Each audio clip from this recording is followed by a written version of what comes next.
യുവരാജ് ഗോകുൽ, ഇപ്പോൾ പാകിസ്ഥാനുമായി ഉള്ള നയതന്ത്ര ബന്ധം അവസാനിപ്പിക്കുന്നതിനൊപ്പം തന്നെ ഈ സിന്ധു നദീജല കരാർ റദ്ദാക്കും എന്നൊരു കാര്യം കൂടി കേൾക്കുകയാണ്. കൊറേ കേട്ടിട്ടുണ്ട്. അത് യഥാർത്ഥത്തിൽ ഒരു നല്ല തീരുമാനമായി കാണുന്നുണ്ടോ?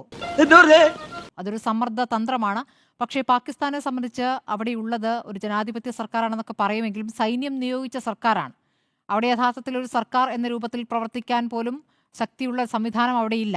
അപ്പോൾ അവിടുത്തെ സാധാരണക്കാരായ പാവപ്പെട്ട ജനങ്ങളെ ബാധിക്കുന്ന ഒരു വിഷയമാണത്. അപ്പോൾ കുടിവെള്ളം മുട്ടിക്കുന്ന ഒരു കടുത്ത തീരുമാനത്തിലേക്ക് പോവുക എന്നത് എത്രത്തോളം ആശാസ്യമാണ്?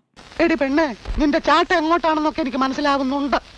ആ വെള്ളം അങ്ങ് വാങ്ങി വെച്ചേക്ക്. അല്ല, അതൊക്കെ ഇത് വളരെ സെൻസിറ്റീവ് ആയിട്ടുള്ളൊരു വിഷയമാണിത്. അപ്പോൾ അതിനകത്ത് ഇന്ത്യ ഗവൺമെന്റ് അത്തരം വിഷയങ്ങളിൽ ഔദ്യോഗികമായ ഒരു നിലപാട് പറയാതെ അവിടെ എന്താണ് അത്തരത്തിലുള്ള നടപടികൾ എടുക്കാൻ പോകുന്നത് എന്നുള്ളതിനെ കുറിച്ചിട്ടൊക്കെ ഒരു ചാനൽ ചർച്ചയിൽ പറയുന്നതിനകത്ത് ഒരുപാട് പരിമിതികളുണ്ട്. അയ്യോ, അങ്ങനെ പറഞ്ഞൂടാ, പിന്നെ ഞാൻ എന്തിനു വന്ന? അപ്പോൾ അതൊക്കെ ഔദ്യോഗികമായിട്ട് പറയട്ടെ, പറഞ്ഞതിന് ശേഷം മാത്രം നമുക്ക് അത്തരം വിഷയങ്ങളിലേക്ക് പോകുന്നതായിരിക്കും നല്ലത് എന്നാണ് എൻ്റെ അഭിപ്രായം.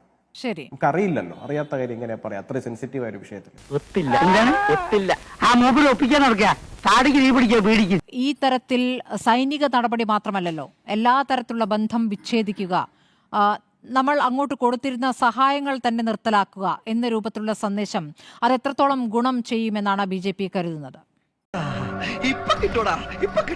നോക്കൂ, പാകിസ്ഥാനോട് നമ്മൾ ഈ കാലാകാലങ്ങളിൽ 1947 മുതൽ ഇങ്ങോട്ട് നമ്മൾ തുടർന്നു വന്നിരുന്ന നയങ്ങളുണ്ട്. അവരോട് നമ്മൾ വളരെ സോഫ്റ്റ് ആയിട്ട് നമ്മൾ ടാർഗറ്റ് ചെയ്തു. നമ്മൾ അവരെ വല്ല കടി നിന്ദ എന്നുള്ള പ്രയോഗം തന്നെ ഒരു കാലഘട്ടത്തിൽ വലിയ ഒരു പരിഹാസ രൂപേണ മാറുന്നത് നമ്മൾ കണ്ടു. പക്ഷെ പാകിസ്ഥാൻ ഏത് കാലഘട്ടം മുതലാണ് ഇറലവൻ്റ് ആയിട്ട് ഇന്ത്യക്കാർക്ക് തോന്നി തുടങ്ങിയത് എന്നുള്ളതുണ്ട്. ഇറലവൻ്റ് ആണ് അങ്ങനെ ഒരു രാജ്യം. പണ്ട് നമ്മൾ എന്ത് പറഞ്ഞാലും ഇന്ത്യ വേഴ്സസ് പാകിസ്ഥാൻ എന്നുള്ള നിലയിൽ നിന്ന് പാകിസ്ഥാൻ എന്നുള്ളൊരു രാജ്യം അപ്പുറത്തുണ്ട് എന്നുള്ളത് പോലും നമ്മൾ മറന്നു പോകുന്ന തരത്തിലേക്ക് വന്നത് അവരുടെ അകത്ത് കയറി നമ്മൾ അടിക്കാൻ തുടങ്ങിയതിന് ശേഷം മാത്രമാണ്. അതൊന്നും സാരമില്ല. അപ്പോൾ തീർച്ചയായിട്ടും അവർക്ക് മനസ്സിലാകുന്ന ഭാഷ ഏതാണോ ആ ഭാഷയിൽ തന്നെ അവരോട് സംസാരിക്കേണ്ടി വരും എന്നുള്ളതാണ്. അത് നയതന്ത്ര തലത്തിലായിരുന്നാലും ശരി തന്നെയാണ്, സൈനികമായിട്ടായിരുന്നാലും ശരി തന്നെയാണ്. അവർക്ക് ഏത് ഭാഷയാണോ മനസ്സിലാകുക ആ ഭാഷയിൽ അവരോട് സംസാരിച്ചാൽ മാത്രമേ നമുക്ക് തീർച്ചയായിട്ടും ഇതിനൊരു പരിഹാരം കണ്ടെത്താൻ വേണ്ടിയിട്ട് സാധിക്കുകയുള്ളൂ. ഈ മതം ചോദിച്ച് ആക്രമണം നടത്തി എന്നുള്ള കാര്യം യഥാർത്ഥത്തിൽ ഇവിടെ ഒരു ഭിന്നിപ്പുണ്ടാക്കി ആ വെടിവെപ്പിനേക്കാൾ വേഗത്തിൽ തന്നെ ഇവിടെ രാജ്യത്ത് പ്രശ്നമുണ്ടാക്കുക എന്ന ദുരുദ്ദേശത്തോടു കൂടി നടന്നിട്ടുള്ള ഒരു കാര്യമായി കൂടി അതിനെ BJP കാണുന്നുണ്ടോ? നോക്കൂ, വളരെ വൈകാരികമായ ഒരു ഇഷ്യമാണ് അവിടെ ഉണ്ടായിരിക്കുന്നത്. അവിടെ മതം ചോദിച്ചിട്ടാണ് വെടിവെച്ചിരിക്കുന്നത് എന്നുള്ള കാര്യം നിസ്തർക്കമാണ്. അതിന്റെ അർത്ഥം എന്ന് പറഞ്ഞു കഴിഞ്ഞാൽ ഏതെങ്കിലും ഒരു മുസൽമാൻ അവിടെ ചെന്ന് നിന്നിട്ട് ഞാൻ ഭാരതീയനാണ് എന്ന് അവരുടെ മുഖത്ത് നോക്കി പറഞ്ഞു കഴിഞ്ഞാൽ അയാളെ വെറുതെ വിടുമായിരുന്നു എന്നുള്ളതല്ല. തീർച്ചയായിട്ടും പാകിസ്ഥാനെ സംബന്ധിച്ചിടത്തോളം ഇന്ത്യയിൽ വലിയൊരു ഭിന്നിപ്പുണ്ടാക്കുക, ഇന്ത്യയിൽ വലിയൊരു ആഭ്യന്തര പ്രശ്നം ഉണ്ടാക്കുക എന്നൊക്കെ ഉള്ളത് അവരുടെ അജണ്ടയും ഉദ്ദേശവും തന്നെയാണ്.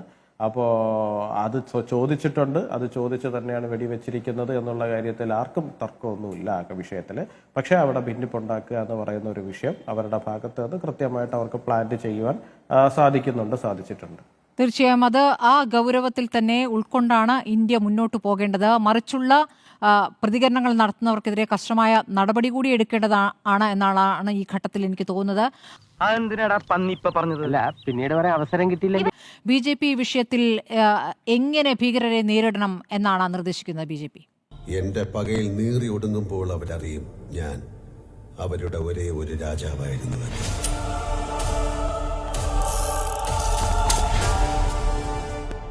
ഒരേ ഒരു രാജാവ്. സ്മൃതി, നമുക്കത് എന്താ പറയേണ്ടതെന്ന് എനിക്കറിയില്ല. ഇങ്ങോട്ട് വരുന്ന സമയത്ത് ഒരമ്മ മകനെ നഷ്ടപ്പെട്ട ഒരു ദുഃഖത്തിൽ മേരി ബച്ചിക്കോ മാർദിയ എന്ന് പറഞ്ഞ് കരയുന്നൊരു വീഡിയോ, ഒരു ഭാര്യ ഒരു ഭർത്താവിൻ്റെ വിയോഗത്തിൽ അയാളുടെ ശവശരീരത്തിന് മുന്നിൽ നിന്ന് ജയ് ഹിന്ദ് വിളിക്കുന്നത്, ഇതൊക്കെ കണ്ടിട്ടാണ് നമ്മളെല്ലാവരും വരുന്നത്. സ്വാഭാവികമായിട്ടും അത്യാവശ്യം വൈകാരികമായിട്ട് തന്നെയാണ് നമ്മൾ ഈ വിഷയത്തെ കണ്ടുകൊണ്ടിരിക്കുന്നത്. എങ്ങനെ പ്രതികരിക്കണമെന്ന് സത്യം പറഞ്ഞു കഴിഞ്ഞാൽ വ്യക്തിപരമായിട്ട് എനിക്കും അറിയില്ല. കേന്ദ്ര സർക്കാർ നമുക്കറിയാം കഴിഞ്ഞ 5 വർഷത്തിൻ്റെ ഇടയിൽ അത്തരത്തിലുള്ള ആക്ടിവിറ്റീസോ ടെററിസ്റ്റ് ആക്ടിവിറ്റീസോ ഒന്നും തന്നെ ജമ്മു കാശ്മീരിന്റെ മണ്ണിൽ കാണുന്ന ഒരു സാഹചര്യം നമ്മൾ ഉണ്ടായിട്ടില്ല. ശക്തമായ നടപടികൾ അതിന് മുമ്പൊക്കെ എടുത്തതിന്റെ ഒരു റിസൾട്ടായിട്ട് തന്നെയാണ് കഴിഞ്ഞ 5 വർഷത്തിൽ അവിടെ വലിയൊരു സമാധാനം കൊണ്ടുവരാൻ വേണ്ടിയിട്ട് നമുക്ക് സാധിച്ചിട്ടുള്ളത്. ടൂറിസം ആവട്ടെ, എല്ലാം തന്നെ അവിടെ തൊഴിൽ സാധ്യതകളാവട്ടെ, അവിടെ യുവാക്കൾക്കുള്ള അവസരങ്ങളാവട്ടെ, എല്ലാം വലിയ രീതിയിൽ മുമ്പോട്ട് പോകുന്നുണ്ട്. അത് തീർച്ചയായിട്ടും ഒരു വലിയ വിഭാഗത്തിന് അലോസരപ്പെടുത്തിയിട്ടുണ്ട്. ഞാൻ എൻ്റെ ഒരു വ്യക്തിപരമായ ഒരു അനാലിസിസ് പ്രകാരം ഒരു തലമുറ ഒരു 10 വർഷം ഒരു പർട്ടിക്കുലർ സംഗതിയിൽ നിന്ന് മാറി നിന്ന് കഴിഞ്ഞാൽ തീർച്ചയായിട്ടും അതിന് മുമ്പോട്ടായിരുന്ന കാര്യങ്ങളിൽ നിന്ന് അവർ കട്ട് ചെയ്ത് ഒരു പരിധിവരെ മാറ്റപ്പെടുമെന്നുള്ളതാണ്.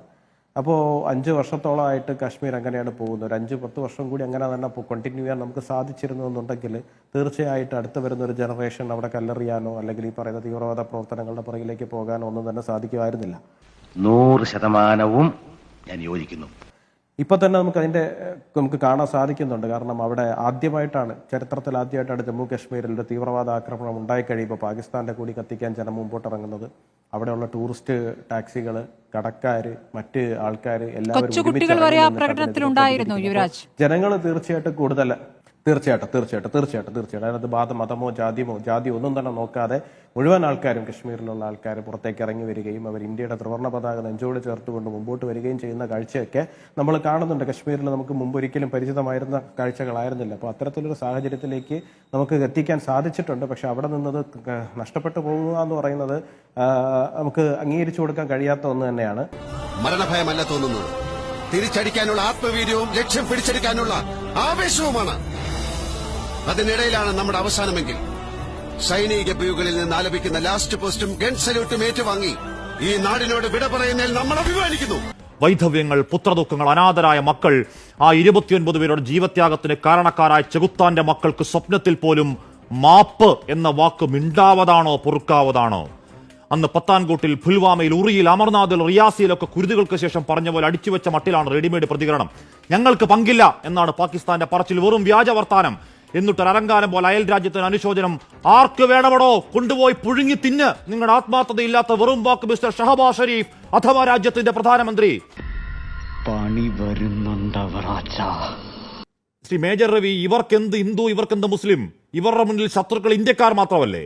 അപ്പൊ ആ പറയുന്ന ആ കാണിച്ച ഗൂഢതന്ത്രത്തിന് പോലും, കുടിലതന്ത്രത്തിന് പോലും ഇവന്മാരുടെ ഉള്ളിലെ ഒരു സിനിക്കൽ ഡിസൈനില്ലേ?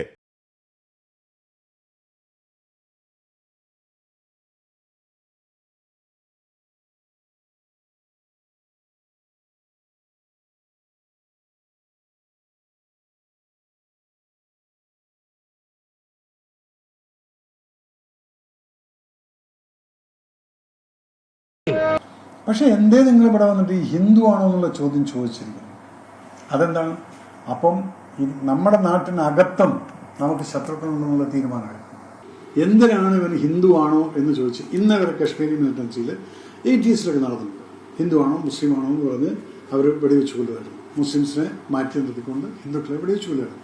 അതെന്താണെന്ന് വെച്ചാൽ 80s മിലിറ്റൻസി വന്ന സമയത്ത് പണ്ഡിറ്റ്ജീസ്, അവിടുത്തെ കശ്മീരി പണ്ഡിറ്റുകൾ പലായനം ചെയ്തുകൊണ്ടിരിക്കുന്ന സമയത്ത് പല മുസ്ലിം ഫാമിലീസും ഇവർക്ക് അഭയം കൊടുത്തിട്ടുണ്ട്.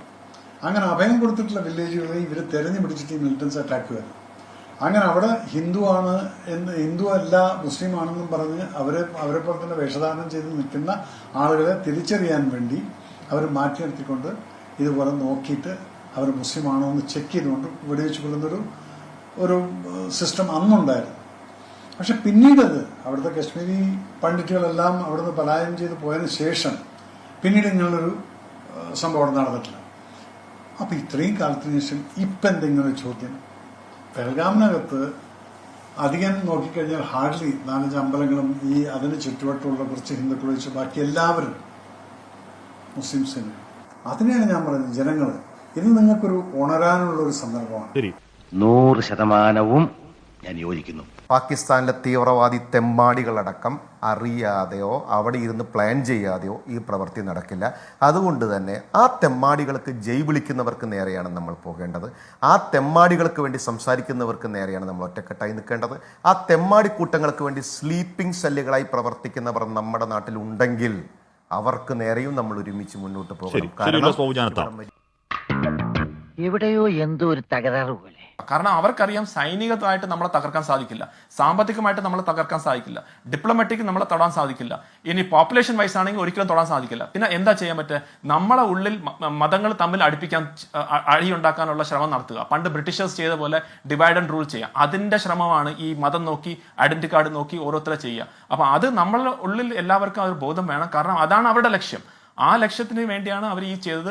കശ്മീരിനെ തകർക്കുക അതൊരു ലക്ഷ്യം തന്നെയാണ്. പക്ഷെ ഇത് ഭാരതത്തിന്റെ അഗേൻസ്റ്റ് ആയിട്ടുള്ള ഒരു അറ്റാക്ക് ആണ്, വെറും കശ്മീരിന്റെ അഗേൻസ്റ്റ് ആയിട്ടുള്ള ഒരു അറ്റാക്ക് അല്ല.